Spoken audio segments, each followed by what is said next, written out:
This is Lost or Found, the show where we think about how we can live healthier, happier, and more fulfilled lives.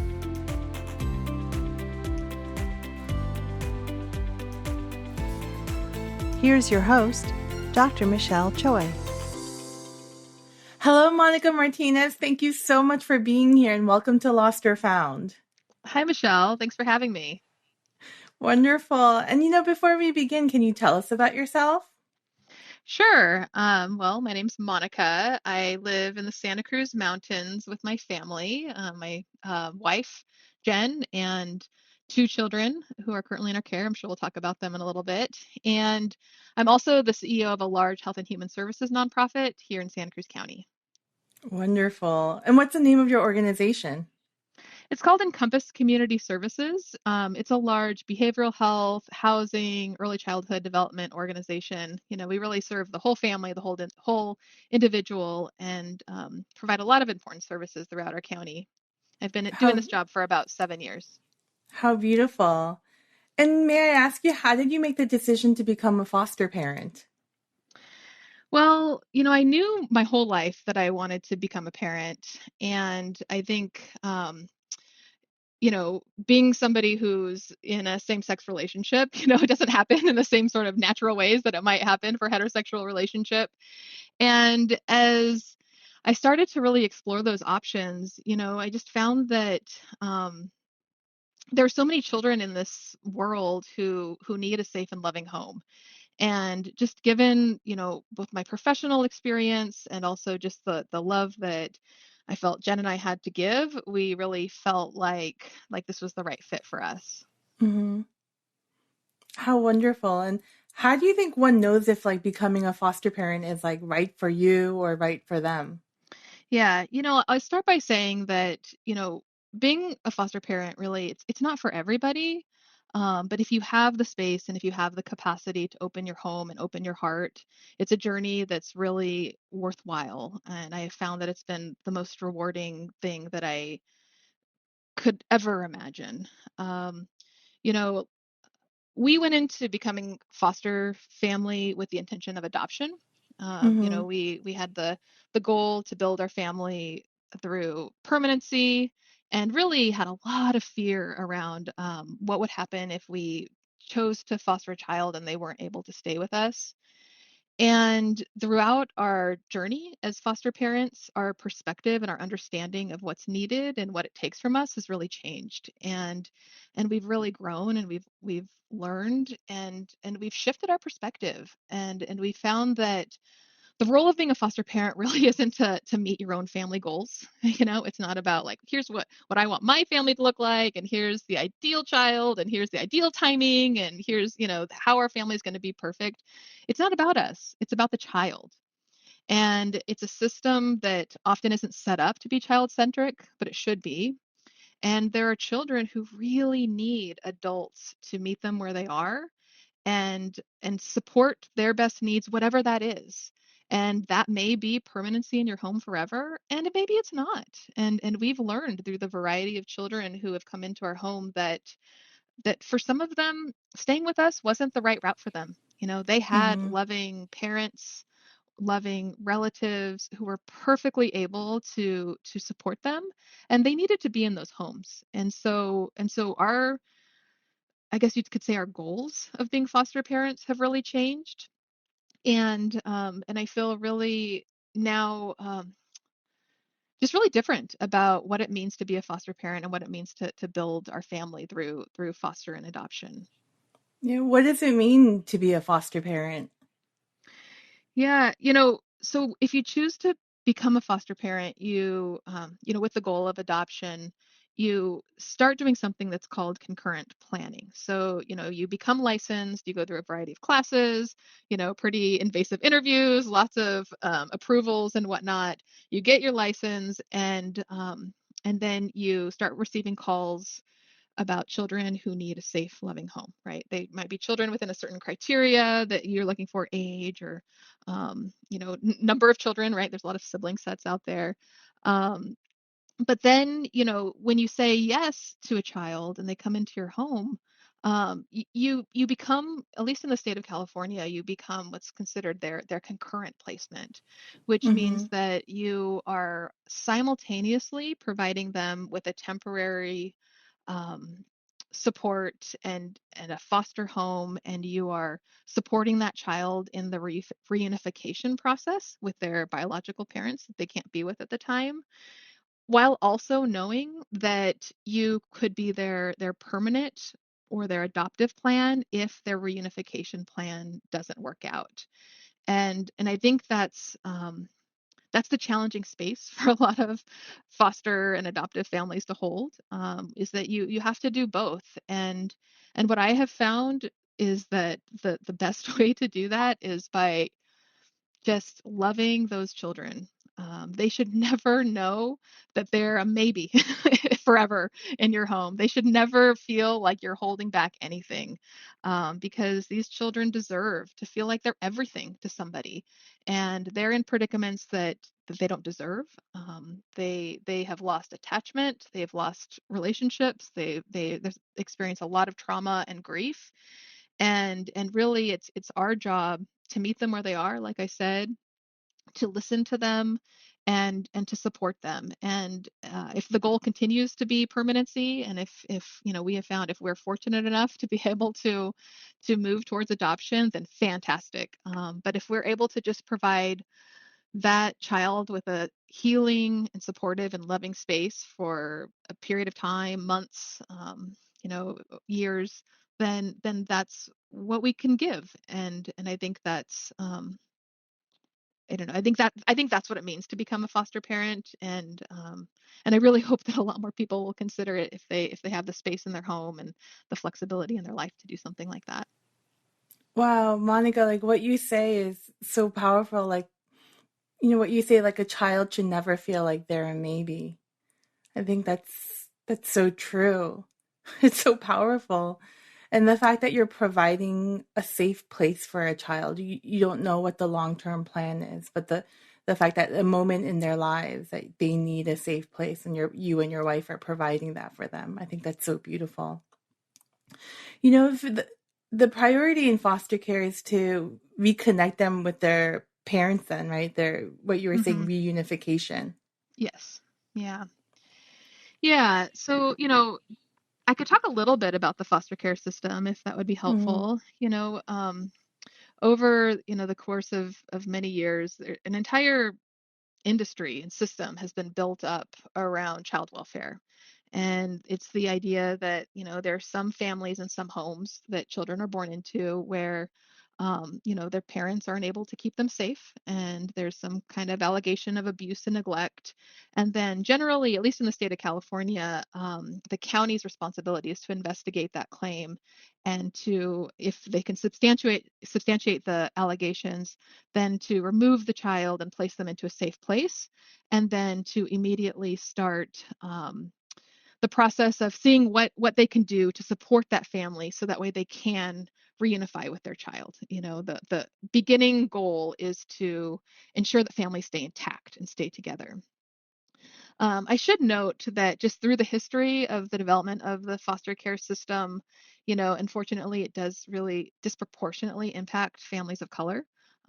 There's just so much sort of systemic bias and racism that's been built into the system, that there are many, many more children who are removed from families of people of color, and that's one of those systems and biases that I hope can change with a lot of racial equity work that's happening. I know here locally in our community and in a lot of states across the country. I think that's really positive. Um, but really, in the long run, for these systems, the goal is to either connect the child back with their biological parents, and if they can't, then connect them with a biological relative. Because mm-hmm, what data has really showed is that a child who is able to maintain connections or relationships with aunts, siblings, grandparents, they really grow up with a strong and positive self-identity. And when you remove a child and you place them into an adoptive home, there's something that's missing for those kids, into the future. And so, we recognize with the child that we've adopted and maybe future children that we may adopt, that that's something that we have to really continue to bring forward and be eyes wide open about, because we want to ensure that they have a really positive understanding of their own cultures, of their own histories. We try to maintain relationships that are kind of the biological relationships of our children. Our daughter, for example, has a really positive relationship with her biological siblings that are in another home with her maternal grandma. And so really our job is to help to keep that connection, because somewhere along the line, in her case and in a lot of kids' cases, they're not able to make that reunification or not able to place with a relative. And so when children are in, an adoptive home, like keeping that connection is just really important. In regards to, I guess, a lot of these children came from homes of neglect or abuse. How do you deal with your children's trauma that they bring with them? Yeah. I mean, I say being a parent isn't easy. Being a parent of any child isn't easy, right? So then being a parent of a child who has experienced trauma, it has a lot of challenges. And I'll say that the way that a lot of parenting happens in the United States and a lot of Western cultures doesn't often support the type of healing that a child who's experienced trauma needs. I think that we we live in a culture that has a lot of sort of repercussions or sort of, tough love or, punishment if you do something bad. And children who've experienced trauma, they're working through so much, and that shows up in their behaviors, right? I think I know you, Michelle, are really familiar with the impact of early childhood trauma and how that impacts the nervous system, and how really like the overactive fight or flight system in Mm-hmm. these children, could have a long-term permanent impact on their lives. And so as a parent, our job is to not trigger that, and so it means that, when a child has a complete meltdown, whatever it might be, something impacted them, they're frustrated, they don't know how to communicate well, they just scream. The last thing that they need is something that looks like rejection, like Mm-hmm. something like go to your room, or you can't do that here, or like those big feelings that makes me uncomfortable, you can't do that, stop. They need acceptance, and they need us to sit next to them and stay close, and let them feel safe with those big feelings. And we've experienced that a lot with many of the children in our home. And we've learned that over time, those symptoms of trauma really start to reduce. The number of tantrums a day start to go down.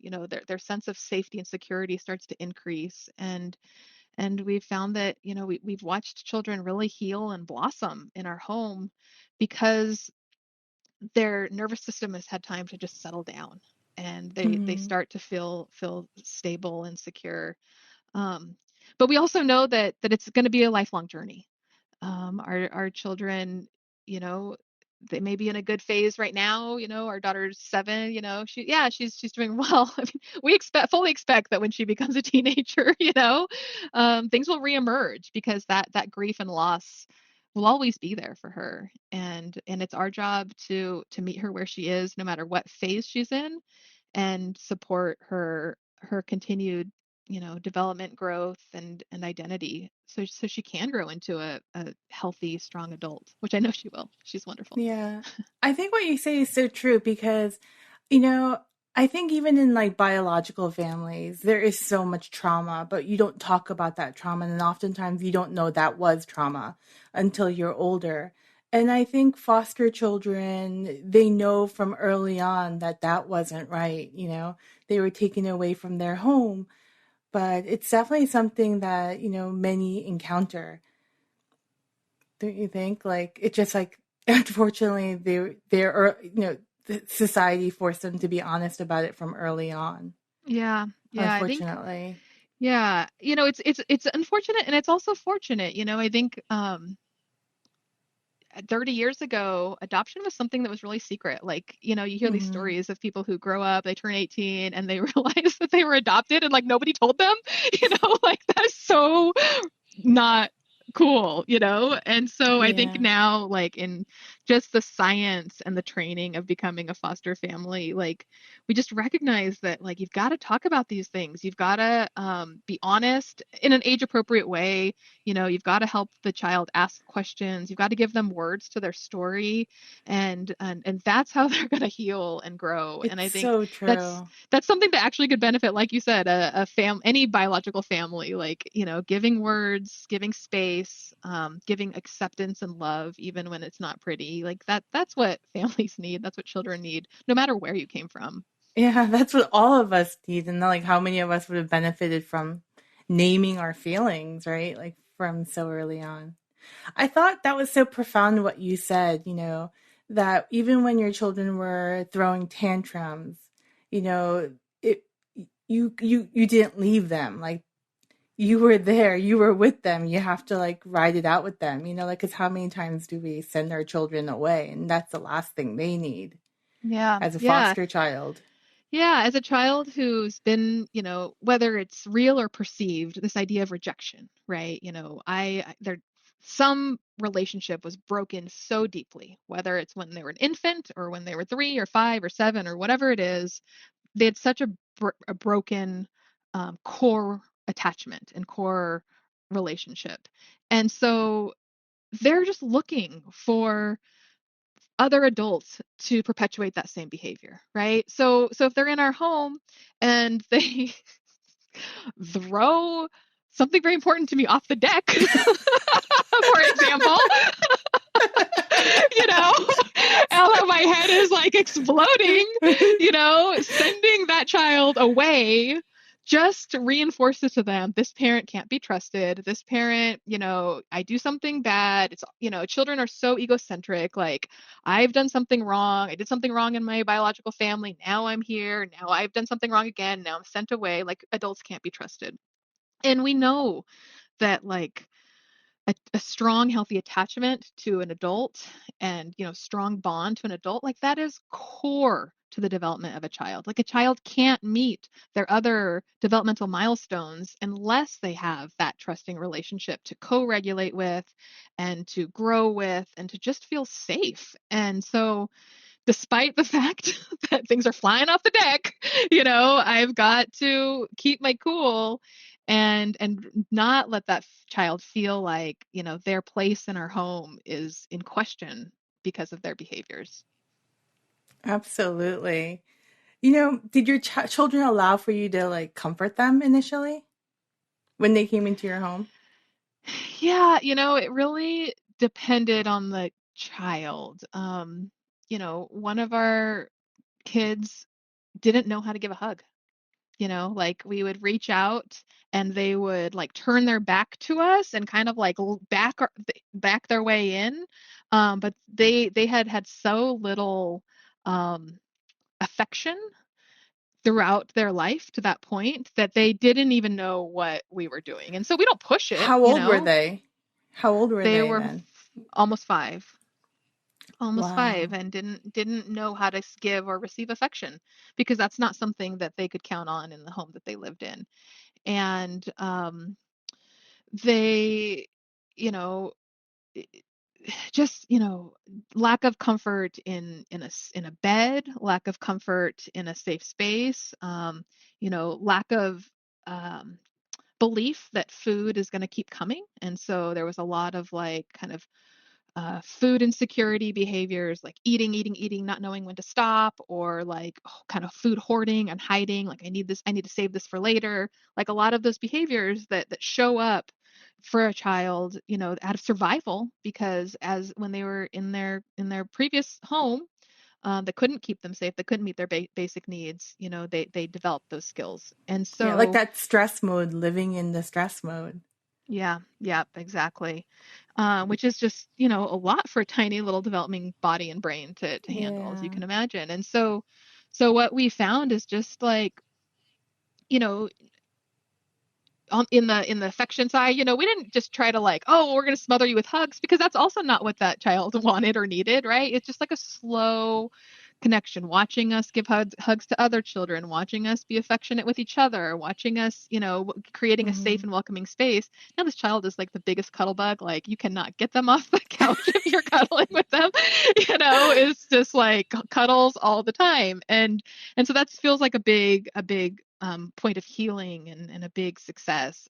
Same thing with food, like we're finally at a place where that child is, leaving food on their plate and, actually getting picky about eating, which, is also a whole Mhm. other thing. But, that's a normal child behavior, is to be picky. And so, that's it's almost like a privilege if you had food insecurity to be able to say, oh, I like this and I don't like that. Yeah. And so we're really, feeling like there's been a lot of success. The things that we take for granted, because we're in a safe place. I think it's so interesting about like adverse childhood experiences because I mean, many of us are like messed up in our adult lives because of adverse childhood experiences. And I think with a child, a lot of children internalize it and they think it's because of them, not knowing that it was the adults around them, that they were the vulnerable ones. And I think really early on, like children can blame it on themselves when it wasn't them. Right, right, absolutely. And then, if so I'm a huge believer in like early childhood prevention, early childhood development. This is the work I do professionally, but it's also the Hmm. work I do in my home. So I'm a true believer that, with the right interventions and the right supports, you can completely change the trajectory of a child's life. And the earlier you start, the better, right? You hear about all the kind of 0 to 5, 0 to 3 activities. That's great. Like you could truly like hit reset on the developing brain when they're that young. But I also believe that as people get older, teenagers, young adults, and even, our age, Michelle, I think that, we have certain patterns and our brain functions in a certain way, but with the right supports and interventions, like we can overcome the really difficult experiences that shaped who we are and become better people. Like I'm a big believer in the possibility of change with the right Yeah. supports. Yeah. That change can always happen. And I think the Hmm. earlier, the better. Yeah, It's absolutely absolutely. true. Monica, I really have like a legitimate question for you. Like, I think patience is so hard, and you really strike me as a person who really has a lot of patience. Like, how did you not lose your shit? Like, even when something you value is going off like the deck, like, how do you not lose your shit? Like, Yeah. Um, where do you seek that well, power? Like, it's really funny. Well, one, I want to remind you that no one's perfect, so it's not always pretty, right? Always have to be humble. But I also just, have done just even just the tiniest bit of like mindfulness practices and mindfulness exercises, and really just having awareness of my reactions and, my own breath when I can feel like the heat rise inside of me. Like I said, I'm not perfect. I can't always manage it. And sometimes, with your family is when you're at the worst, I'm way better professionally. But, it's just taking that breath, just taking a step back and having the space to consider your response before you do that response. And I think that's the space where you can really change that response. And with children, any child, but especially children who are in your home through foster care, you can't personalize it. Like it's not about hmm. me. And those behaviors are coming from such a deep place for them. And so, not to get wrapped up in like the trauma and the crisis that child is experiencing, but instead be that stable, steady rock for them that's always there and allows them to move through their feelings in the way that they need to process their trauma, and just be calm and stay there, and I then think have a night out with friends when you need to or whatever.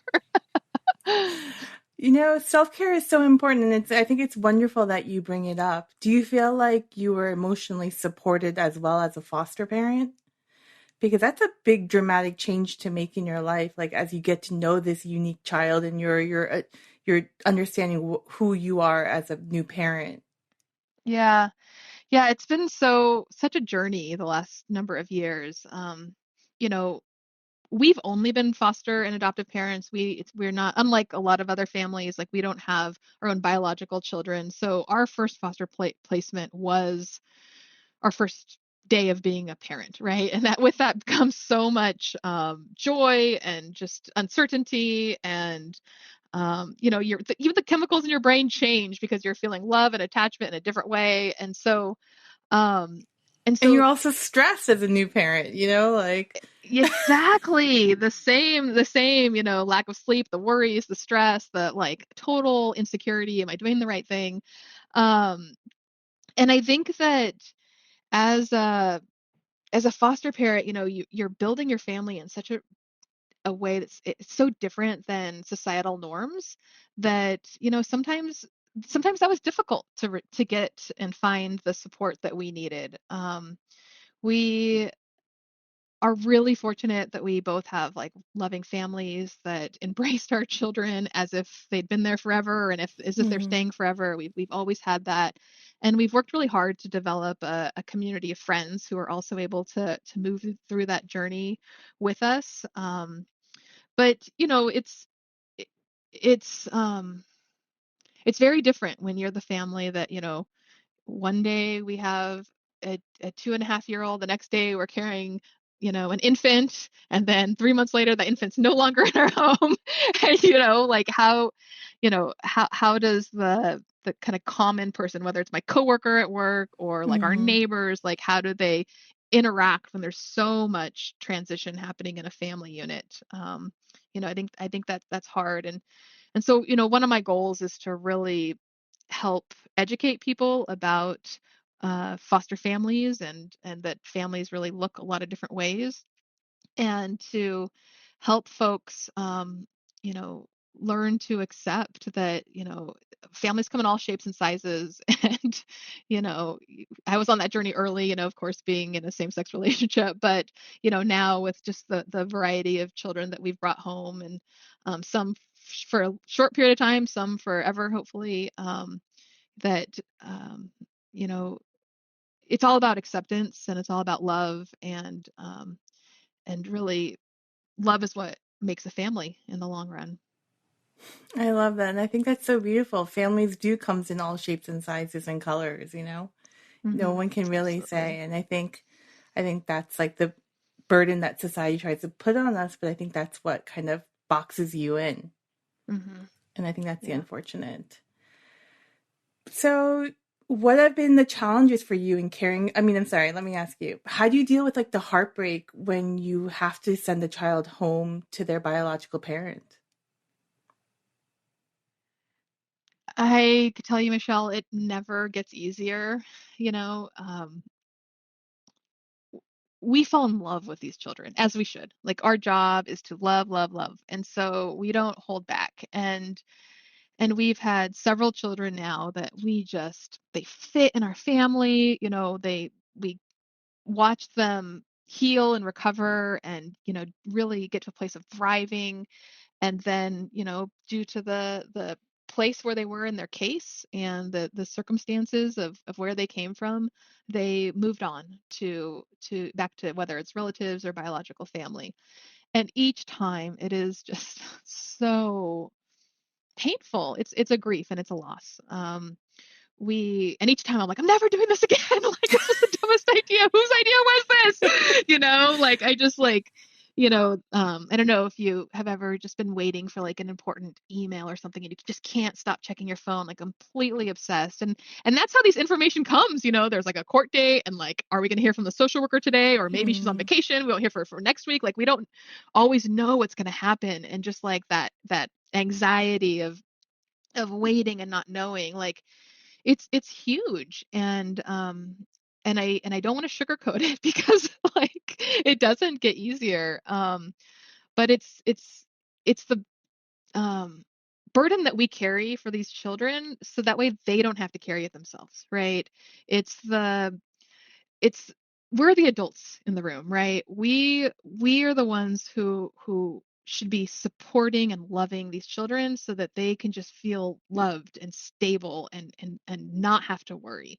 And so that's what we do. And we put our hearts out there, and we love, love, love, and we get them to all their appointments, and they've got visits, weekly, and they've got appointments all around the county and court dates, and we do what we need to do, so that we can help them to heal and to recover and to get strong. And so, you know, I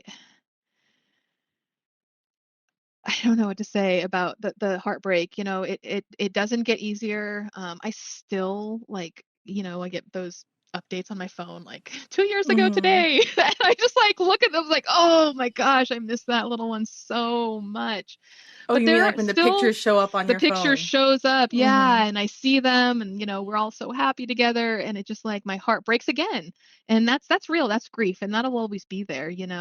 But it's I also feel really good about where those children went. For most of them, we've been able to stay in contact. Just last month we got a surprise FaceTime from one little guy. He's like 3 years old now. He came to us as an infant. We had him for several months, and we've stayed in touch with him and his biological dad.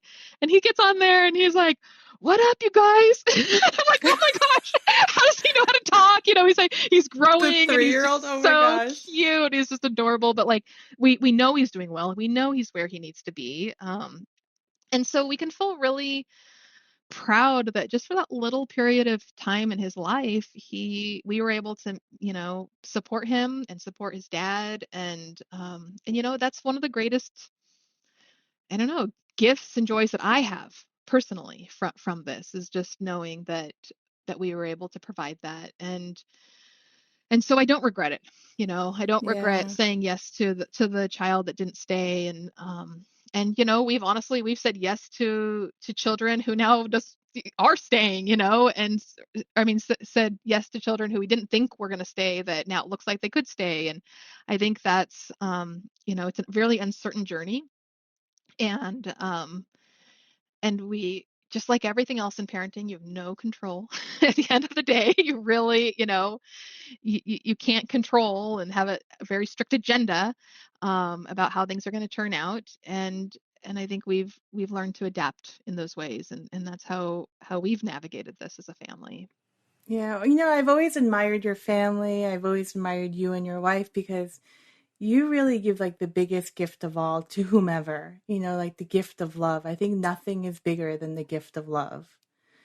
And no matter at what cost, right? Because many of us, I don't know if we can really handle when the idea of that love being taken away and you're aware of it, but you still give it. You're like all in. I think that's so remarkable. And I think that's so profound and beautiful.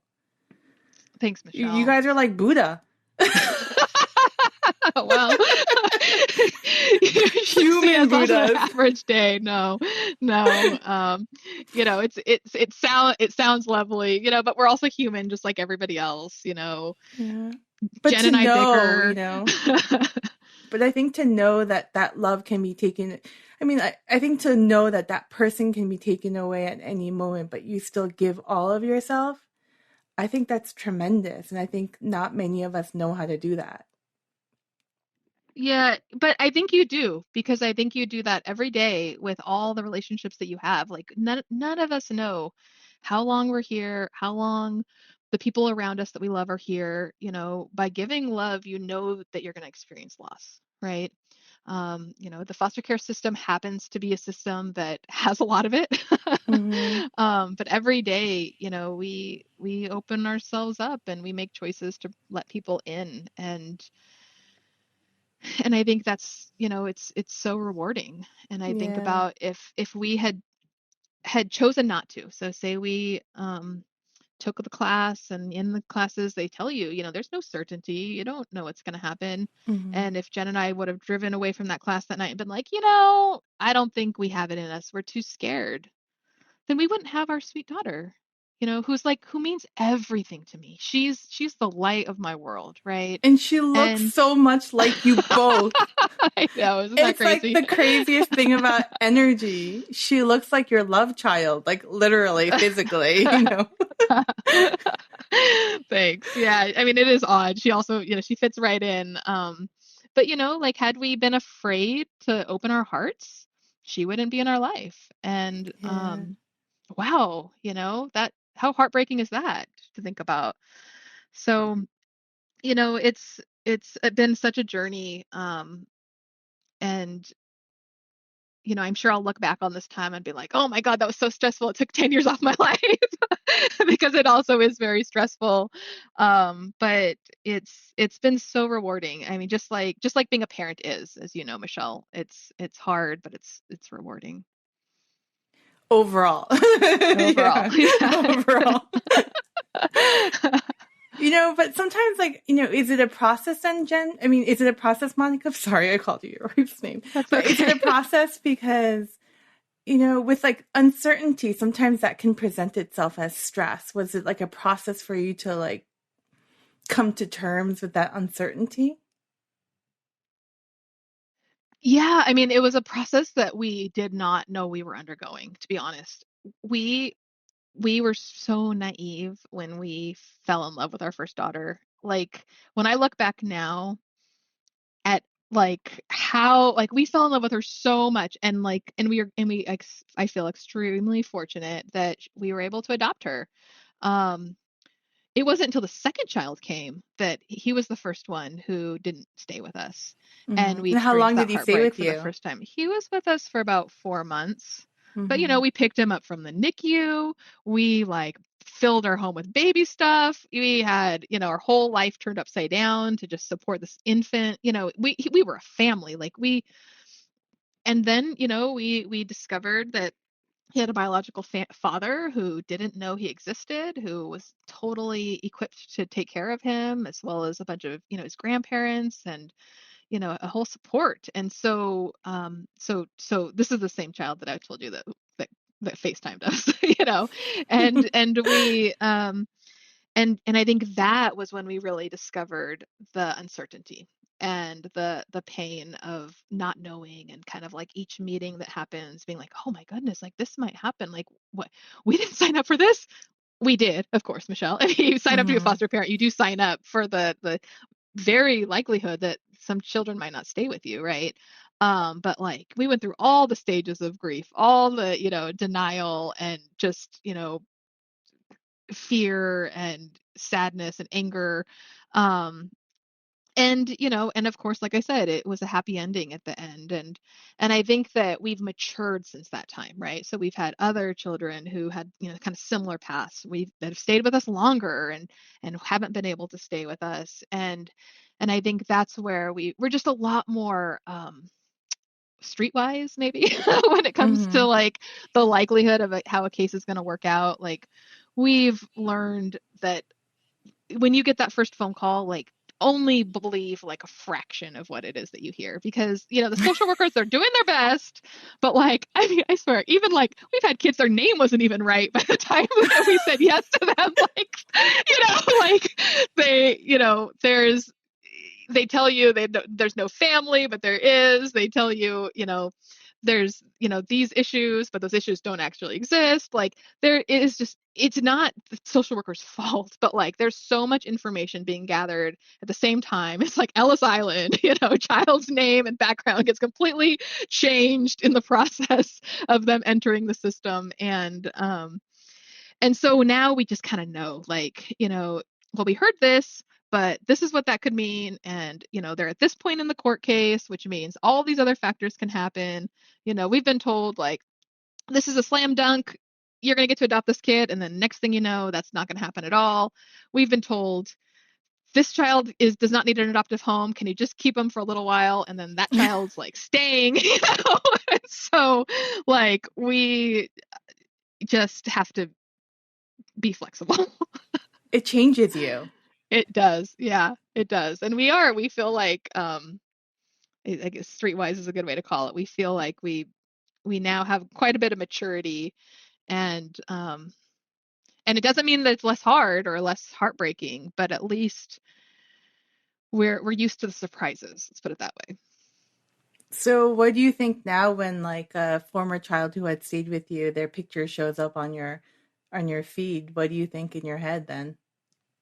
It's just, I mean, I all the feelings, right? I love them. I miss them. I wonder how they're doing. You know, I can feel um, hopeful and positive for their future.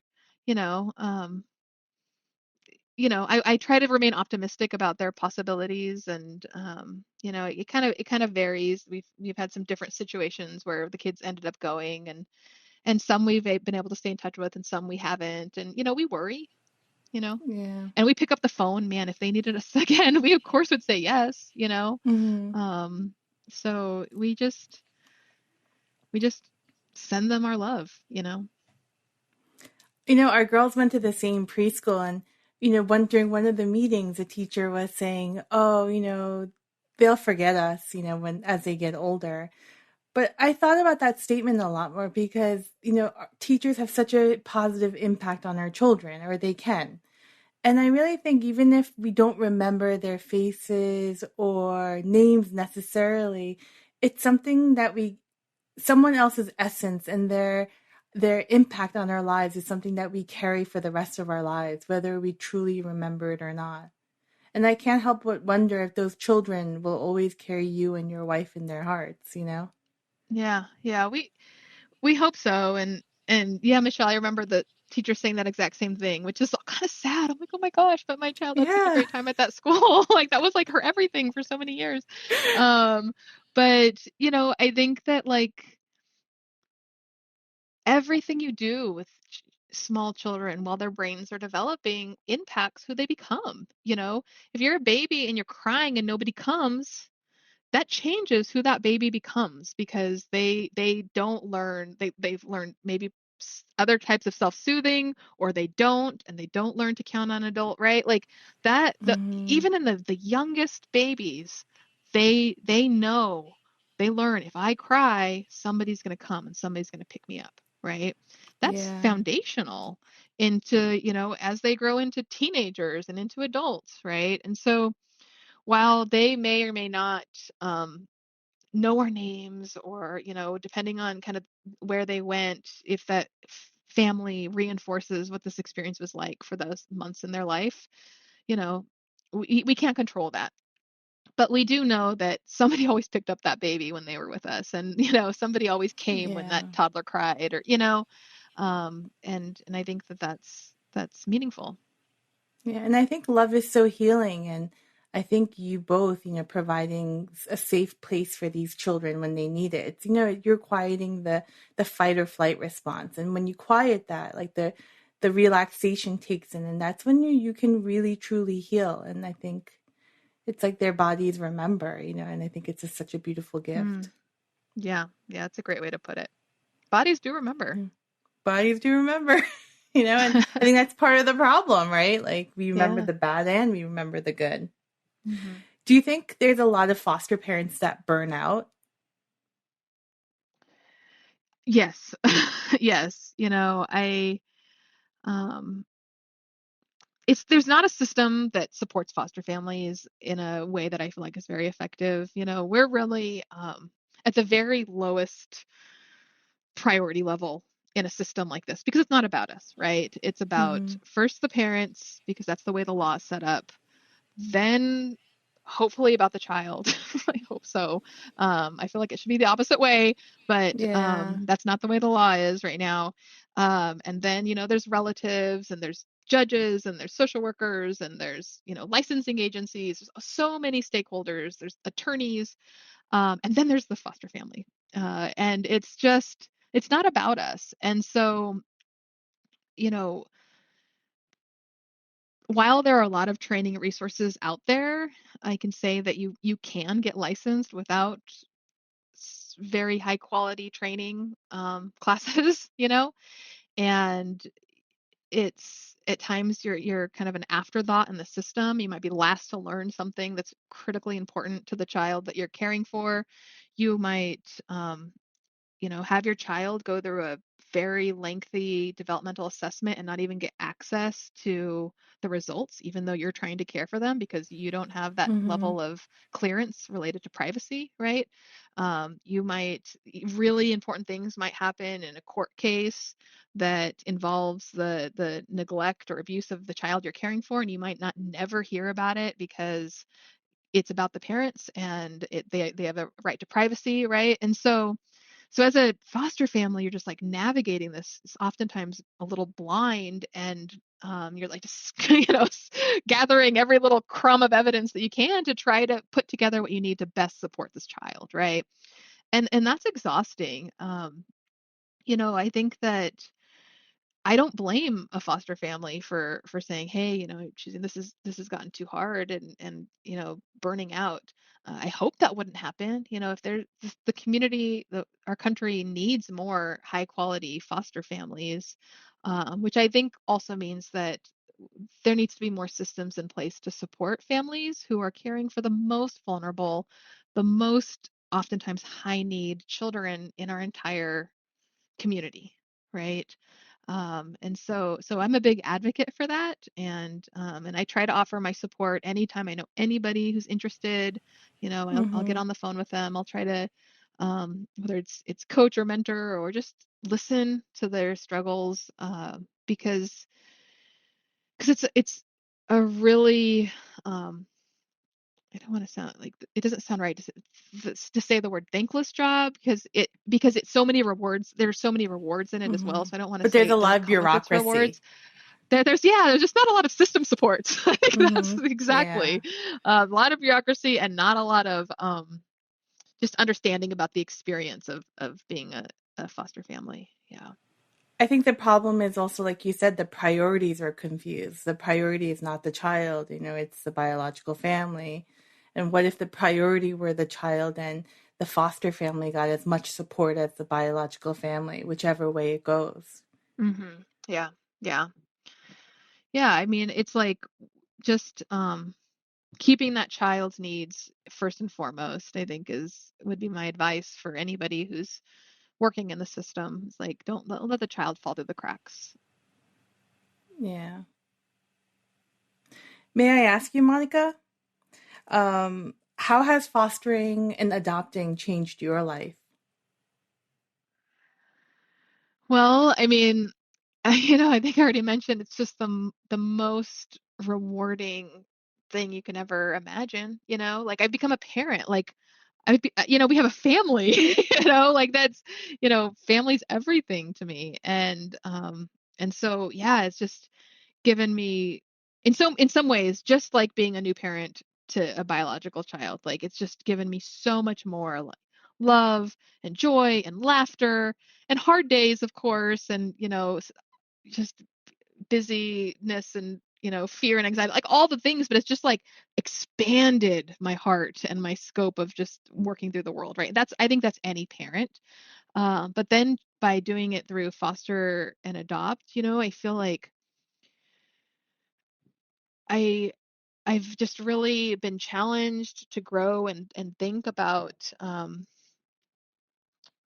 how to meet people, how to meet children where they are, how to be accepting in a way a more radical way than I ever understood before. How to um, put my own, needs aside so I can be there to best show up for this child. It's also helped me feel way more connected to my community. The children that we have, they're from this community, whether this county or neighboring counties. And so I feel like I'm a part of a village that's helping to raise these children who are from here who need homes. And so that feels really rewarding. And um, it's become a big part of my identity. I don't think that I went into this thinking that. I think I was like, we were gonna become licensed, we were gonna foster, we were gonna adopt, and we were gonna just be a family, with some adopted kids, right? And I think that the the way this journey turned, where we've been, a temporary home for a number of kids, has really sort of shifted my identity as it relates to my family and what we look like and how we change and evolve. And so, yeah, it's been huge for me. Well, I just wanted to say, Monica, I have so much respect for you, your wife, your family. And what I learned is that it just seems like, fostering and adopting, I think that's the most powerful way we can have an impact on like a child, our community, and our world. And I just wanted to thank you. Thanks, Michelle. That's really kind of you. And thanks for giving me the time to talk to you today. I really appreciate the generosity of your time. Thank you so much. Thanks for watching Lost or Found. Are you looking for a unique perspective to help you gain insight into your health and well-being? Schedule a virtual wellness visit with Dr. Michelle Choi by going to our website, drlostorfound.com, to schedule an appointment. Please subscribe and follow Dr. Michelle Choi on Instagram, Facebook, Twitter, and YouTube.